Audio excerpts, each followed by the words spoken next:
Hello, this is a video review from the National Writing for Children Center of the children's picture book, Can You See Me? From Michaela Lantz-Simmons and Mohammed Rasulapur. Hope I said that right. You can kind of tell what this book is going to be about just from the title and the illustration on the cover, because what children are going to be asked to do is listen to you, whoever's reading the story to them, or if they read it themselves, read a couple of lines that ask a question, and then ask them, can you see me? So look at this first picture. Can you see me? What kind of creature would this be? And you'll notice throughout this entire book, all of the illustrations are made with triangles, a series of triangles. So we've got all these triangles put together to make the giraffe and the grass that's in front of the giraffe. So it's pretty ingenious the way they've done this.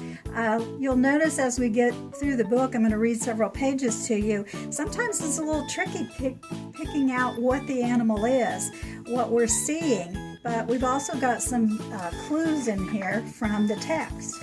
So nice, sturdy board book, nice colorful end papers. I always think colors really attract children who are just learning to read or just getting acquainted with books because they're very young and they're just having them read to them for the first time. So can you see me? So the first story opens up, or the first little stanza, my large antlers can be a bother as I make my way from the woods to the water. Can you see me? And there are the triangles that are making up this. And then we notice the mountains are all made with bigger triangles. And you'll notice too the short text written in rhyme, just a little rhyming line there, a couple lines, and then can you see me? So of course this would probably be a deer with the antlers, or maybe even a moose. We baa and bleat when it's time to eat, but can you see us? So there we see two creatures in the field, again made with triangles only, and baa and bleat can be the clues, the verbal clues here to what we're seeing in the field. So once you kind of know, oh, it's sheep, then you can maybe see the sheep in the field a little bit better if you didn't really recognize them from the triangles. The next one says, through the bush I sneak, my bushy tail follows my leap. Can you see me? And they've kind of changed the triangles up a little bit here. It's still a triangle with two smaller ones up at the top. And then the verbal clues are bushy tail, sneaky. What's a little sneaky? Maybe a fox. The next one, I chew on bamboo. There's nothing else to do. Can you see me? This one might be a little trickier for kids to figure out what that is, although I think the eyes kind of give it away. And chewing on bamboo, that will probably be a panda, right? So very minimal illustrations here, lots of colors though. The shapes, all this triangle that everything is made from. And the book just continues with all kinds of pretty colors and different shapes here to see. And you can kind of guess what's going on here. And it's just really interesting the way that they've taken the same triangle and made it sort of a visual representation of so many different types of animals.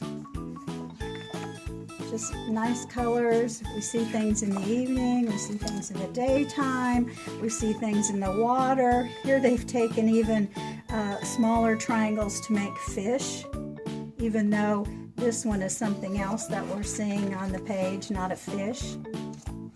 There's something on the land. Ooh, look at that one. Okay, that's a really good visualization of what we're seeing here. And there's the one, I eat from the tops of trees and do as I please. Can you see me? And there's the giraffe that was on the first page. So lots of pictures here to go through. I think to further the learning opportunity from this, you could have kids go and make their own visual representations with these triangles and see what they can come up with to create different creatures.